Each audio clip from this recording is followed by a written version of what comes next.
You saw the preseason ad. The UTEP Miners football team in well-dressed lines doing conditioning drills in the middle of their winter break. Mike Price looking on sternly from his Durham Center lair, plotting, planning, working.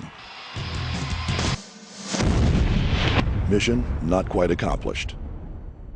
Yet here's a statement on the magic of Mike Price. Even after the Miners' 4-8 finish for 2007, their worst record under Price yet, he was a legitimate candidate for the head coaching vacancy at Washington State, where he coached prior to coming to El Paso. It's worth noting that what Mike Price did at a backwater school on the wrong side of the mountains and the money in the Pac-10 is borderline miraculous, so much so that they almost brought him back. When Price took the Cougars to the Rose Bowl in 1998, it was Washington State's first in 67 years. It took him 10 years to get there, and it took him another 5 to get back again. In the meantime, he made Wazoo into the 90s version of Brigham Young, quarterback U, Ryan Leaf, Jason Gesser, and of course Drew Bledsoe, all prospered under Price's system. Although there's no comparing all those UTEP youngsters fumbling around in the middle of a 6-game losing skid with Rose Bowl teams, the common thread is that both between and before Price's Cougars were smelling roses, they were smelling something else not nearly as flattering. Price maintains he can do something similar here. And regardless of if Washington State was serious about Mike Price, it was certainly nice for UTEP fans to hear from Price's own mouth that he was not leaving. He really does like it here. Next season, he'll have a talented offense with a quarterback in Trevor Vitito that Price calls the most poised freshman he has ever coached at that position. He will also have a defense that struggled to stop anything, passes most of all. By now, Mike Price is probably wondering what Rube Goldberg contraption he'd have to conjure up just to get his Miners to play more consistently. You can almost picture the wadded up pieces of paper around his office wastebasket. Well, obviously, I don't like the idea of us not finishing strong in November. And I don't like the idea of us being a poor defensive team. So we're going to work real hard in the off season to be a better blocking, tackling football team. That's what we need to work on. Just fundamentals, in my opinion. And my opinion counts the most around here. So that's what we're going to be working on. To hear that, it seems more than mere rumor that defensive coordinator Tim Hundley will not return next season. Though Price hasn't talked about it directly, he did say this about the job. It's got to be the roughest job in the country to be a defensive coordinator in this league, all the receivers and running backs. And so it's a difficult, thankless job. But if you don't, if you don't produce, you don't get it done in this business, that's what counts, what's on the scoreboard. It really does. You've said you've been through all of this before. How much does that help you in terms of perspective? Doesn't help one bit. Still hurts. It's still like just because you're experienced and have a few losses under your belt doesn't make a loss taste any better. So I think maybe I'm not going to panic. I know what to do. I've come out of a hole like this before, so I'm confident that we can do it. Your whole family's here. Your sons are here, their families. Your daughter's here, her family. Your wife is here. How often does that happen, especially in college coaching? I don't think that's unprecedented. Well, we're certainly blessed with having our family here. All of our boys and our daughter and all of our 5.5 grandkids, which 3 will be now born in El Paso. And so we're thrilled about that. And it helps, I guess, because they're the ones that count the most in your family. But you hate to see your kids hurting. You hate to see their wives hurting. You hate to see your wife hurting, and when you lose games and when people get down on you and when things don't go right. If it was just you, one person, it would be a lot different. But as you know, Duke, growing up in athletics, you've been around coaches all your life, and you know how it's not just the coach, it's the whole family. All the assistant coaches, all their family, all their kids, and so those are rough times. But we built enough character this last month of October and November to last us a lifetime. But after all of this, we ask the coach, is it harder to keep that competitive fire alight in his team, in his staff, and maybe most importantly, in himself? Yeah, it is harder to keep the fire stoked. Um, I don't think that's been our problem this year. Um, our kids had showed real good character through the month of October and November. You know, through losing that many games in a row, it kind of takes a spark out of it for anybody. But I felt like our team kept great character, kept great enthusiasm throughout this miserable ending of the season, and that creates great hope too, I think. Things seem to start well enough this season, but talk a little bit about the November slide and what exactly happened to the Miners during that 6-game losing skid. Well, if I had a recipe or an antidote for what happened to us in late October and November with our skid, I probably wouldn't be sitting here talking to you. I'd probably be on an infomercial selling it to corporations and other pro football teams and stuff like that. So I don't have the answer. I've got an idea of what went wrong and what we need to do, and we'll make those changes over the off season. But sometimes if it isn't broken, don't change it. But it's broken right now. It's not working the way I want it to work. And we have a structure, we have a system that we work within. We're going to keep that structure, that discipline, that system going. But there are some changes and some major changes that we'll be making in the off season to improve this slide that happened to us. So I'm anxious to see if our ideas are going to work. We're anxious to get back and work hard with the team in the off season. But one of the things we are going to stress is fundamentals, blocking and tackling. We got to be better at both of those. Defensively, there seem to be a lot of questions asked at the wrong times by some of the defensive players. Are they questions answered by finding a remedy, or is it more a question of recruiting and gaining experience? Well, I think there's a lot of questions about what we did defensively because statistically we were so poor. I think for maybe three reasons. We need to get better defensive players. We need to put the players in the right position with the schemes and those kind of things through coaching. And then I think the third factor that probably made us look so unbalanced was, gosh, the people that we went against. Texas Tech and their quarterback's one of the finest quarterbacks in the country. New Mexico State's quarterback's one of the finest in the country. Chase Clement, the Rice quarterback, all of a sudden he's developed to be one of the best passing quarterbacks in our league. Paul Smith from Tulsa, wow. Then you look at the running backs. You look at Tulane. You look at Southern Miss. And, of course, in the game that we finished off against Kevin Smith in Central Florida, he's probably the best running back in the country. So we went against we went against 4 or 5 of the top running backs in the country, the whole country. We went against 3 or 4 of the best quarterbacks in the whole country. And that's tough for anybody. They got good statistics against a lot of teams this year. But the question is, how much is bad defense really about the talent on the other team in a conference that didn't finish with a single member ranked in the top 25? Well, I think at every level, the biggest difference is defense. At every level, the biggest difference is probably defensive line and offensive line. As you get to your major schools, your so-called BCS schools, the major difference between us and them is going to be on the defensive line and maybe on the offensive line. When you go against the pros, when a college team goes against the pros, it's going to be those areas that are going to be better, and speed. But, Johnny Lee Higgins can play for anybody in the country. Thomas Howard can play for anybody in the country. But the USCs of the world and LSUs and those schools just have more of them, and more probably in the defense and offensive line than schools in our conference. But our conference, when it comes to backs and receivers and running backs and quarterbacks, our conference is as good as it gets. Our conference is as good as it gets in those areas. What challenges do you see at a school like this?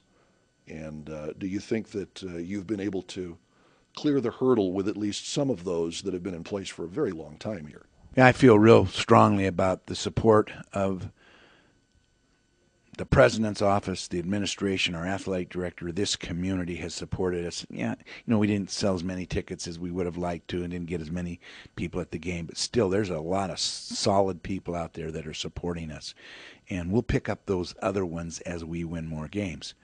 We're there. We're ready. There's 3 games I can point out right now that we felt like we should win, and that would have put us in a bowl game right now, just easily, just 3 games that were winnable games, that we had a chance to win, that we were ahead of, and that I feel as a coach we should beat those teams, and we didn't.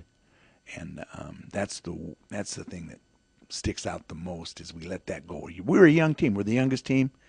We're the youngest team in Conference USA this year, and next year we'll be the largest team with the returning starters. It is interesting to note that throughout his most successful years, Price has been known as a man who coaches up rather than stares down. He has a good reason for that. A tragedy changed my mind with one of the players that I had. I used to be a grab the face mask, kick him in the butt, yell and scream and cuss at him kind of guy. And I had a player who I loved very much and was a great kid, and in spite of me, he was a great player. And I never told him how I felt about him. I never told him that I loved him. I never told him that I wished that my son would grow up to be like him.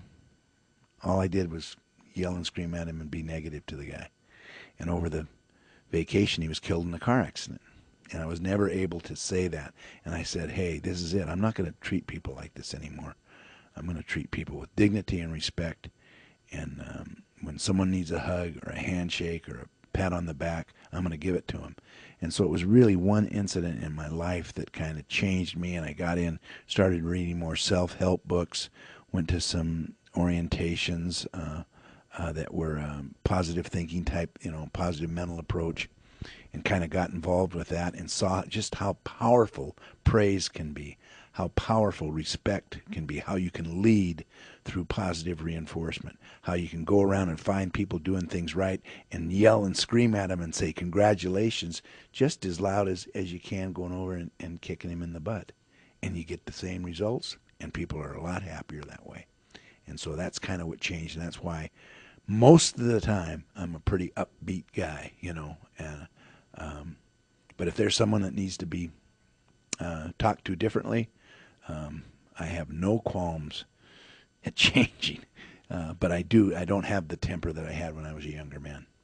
And who can argue with Price's overall record using this philosophy? Certainly no one as UTEP started conference play in 2007, though by the end of the season there may have been a few. To the Miners' credit, there was this at SMU.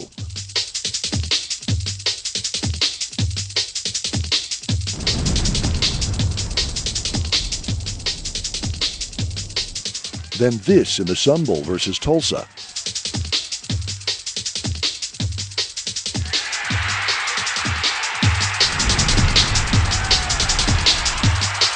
Then the next week, this against East Carolina.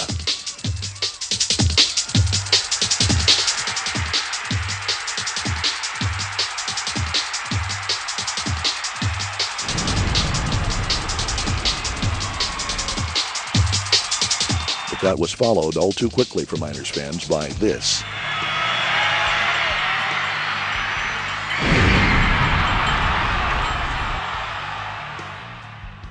And this against Houston.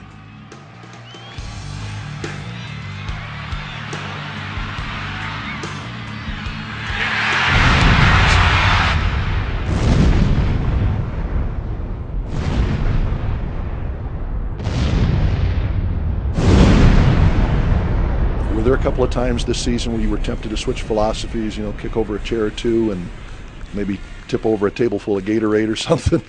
We tipped over the Gatorade table. We banged lockers. We've done it all. I think every coach is gets aggravated or upset about things, but I think for the most part you got to stay the course. And if you're changing all the time, then what do you stand for? So you have to, if there's a certain belief system that you have and a certain way of treating people, then you need to do that most of the time. But sure, we're human. We lose our temper. Sometimes people need that. There's all different ways to lead people, inspire people, and motivate people.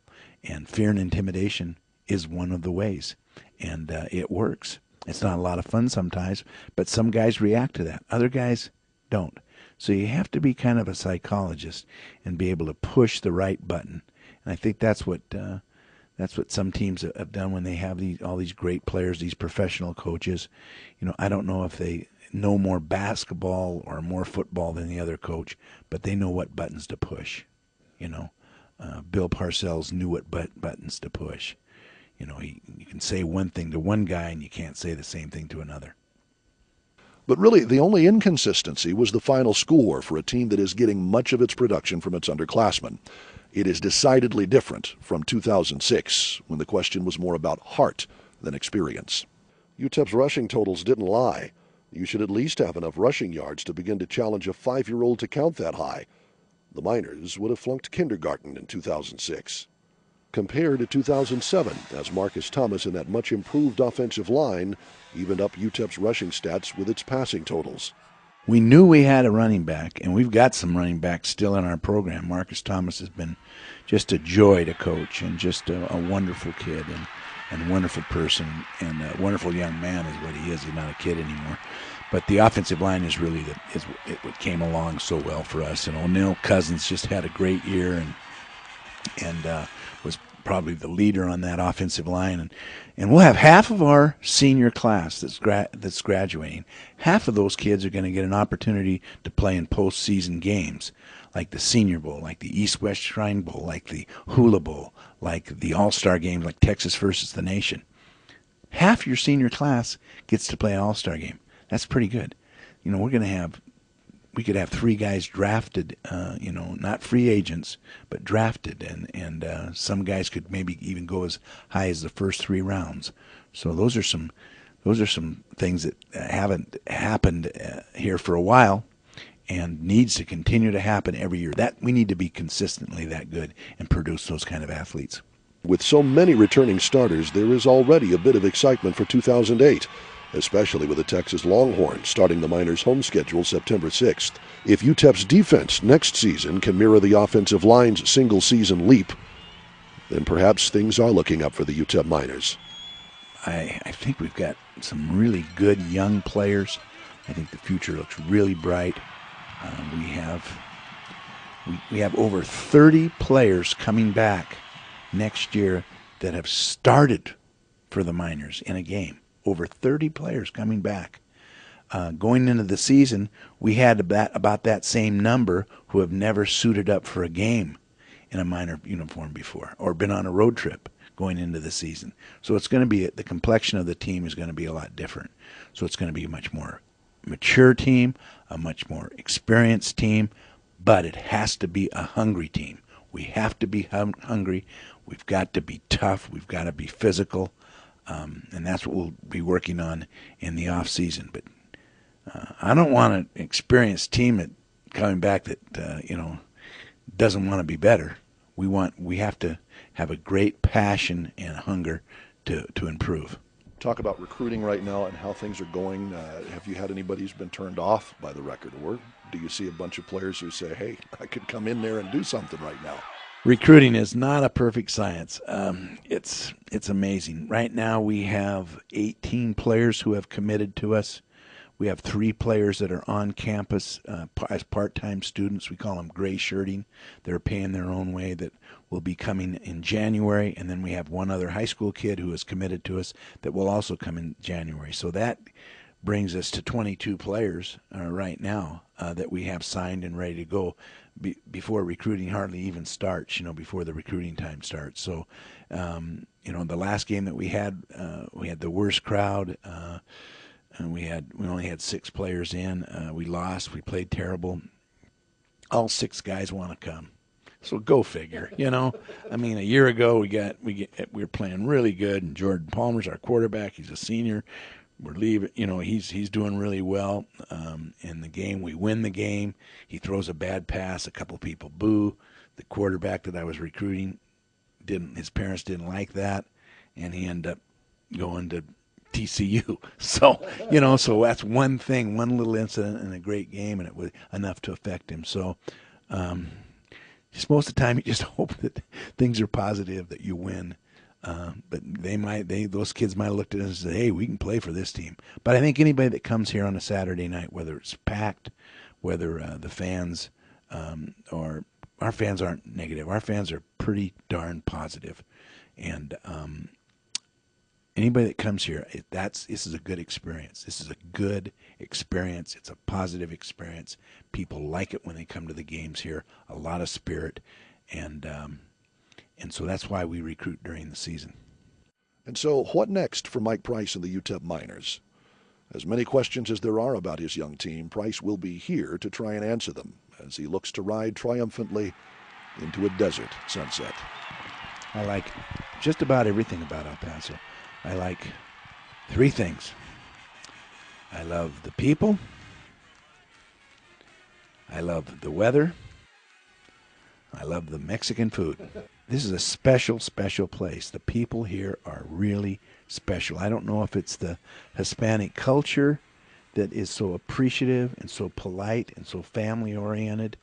I love it. I just think it's as nice a place as I've ever lived. For MetroSports Southwest, I'm Duke Keith.